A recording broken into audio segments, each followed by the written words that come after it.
ಈ ಬಾರಿಯ ಬೈಂದೂರು ಉತ್ಸವದ ಸಂಭ್ರಮ ಮುಗಿದಿರಬಹುದು, ಆದ್ರೆ ಅದು ಹುಟ್ಟುಹಾಕಿದ ಉತ್ಸಾಹ, ಸಂಕಲ್ಪ, ಗುರಿ ನಿತ್ಯ ನಿರಂತರವಾಗಿರಲಿದೆ. ಬೈಂದೂರು ಉತ್ಸವದಲ್ಲಿ ಶಾಸಕ ಗುರುರಾಜ್ ಗಂಟಿಹೊಳೆಯವರು ಕ್ಷೇತ್ರದ ಸರ್ಕಾರಿ ಶಾಲೆಗಳ ಪುನರುಜ್ಜೀವನದ ಬಗ್ಗೆ ಉಲ್ಲೇಖಿಸಿದ್ದರು.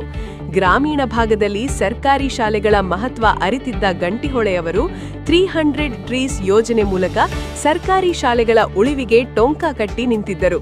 ಮೊನ್ನೆಯಷ್ಟೇ ಮುಗಿದ ಬೈಂದೂರು ಉತ್ಸವದಲ್ಲಿ ಶಾಸಕರು ಈ ಬಗ್ಗೆ ತಮ್ಮ ಕನಸನ್ನು ಮತ್ತೊಮ್ಮೆ ಬಿಚ್ಚಿಟ್ಟಿದ್ದರು. ಉತ್ಸವದ ಉತ್ಸಾಹ ಕೇವಲ 3 ದಿನಗಳಿಗಷ್ಟೇ ಸೀಮಿತವಲ್ಲ ಎನ್ನುವುದಕ್ಕೆ ಇಲ್ಲಿದೆ ಸ್ಪಷ್ಟ ಉದಾಹರಣೆ.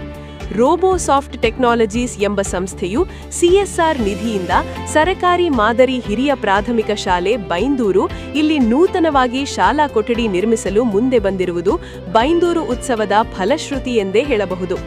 ಬೈಂದೂರಿನಂತಹ ಗ್ರಾಮೀಣ ಪ್ರದೇಶದ ಸರ್ಕಾರಿ ಶಾಲೆಯೊಂದರ ಕೊಠಡಿ ನಿರ್ಮಿಸಲು ಉತ್ಸಾಹ ತೋರಿದ್ದು ಮಾತ್ರವಲ್ಲದೆ ಭೂಮಿ ಪೂಜೆಗೆ ಸ್ವತಃ ಸಂಸ್ಥೆಯ CEO ಆಗಮಿಸುತ್ತಿರುವುದು ಸಣ್ಣ ವಿಷಯವಲ್ಲ.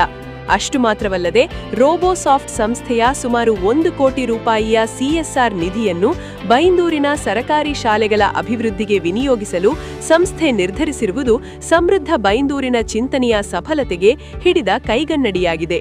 ಸಮೃದ್ಧ ಬೈಂದೂರು ಪರಿಕಲ್ಪನೆಯ 300 ಟ್ರೀಸ್ ಯೋಜನೆಯಲ್ಲಿ ರೋಬೋಸಾಫ್ಟ್ ಟೆಕ್ನಾಲಜೀಸ್ ಸಂಸ್ಥೆಯ CSR ನಿಧಿಯಿಂದ ಸುಮಾರು ರು 1 ಕೋಟಿ ಮೊತ್ತದಲ್ಲಿ ಸರಕಾರಿ ಮಾದರಿ ಹಿರಿಯ ಪ್ರಾಥಮಿಕ ಶಾಲೆ ಬೈಂದೂರು ಇಲ್ಲಿ ನೂತನವಾಗಿ ನಿರ್ಮಾಣವಾಗಲಿರುವ ಶಾಲಾ ಕೊಠಡಿಗೆ ದಿನಾಂಕ ಫೆಬ್ರವರಿ 6ರ ಪೂರ್ವಾಹ್ನ 10:30ಕ್ಕೆ ಭೂಮಿ ಪೂಜೆ ನೆರವೇರಲಿದೆ.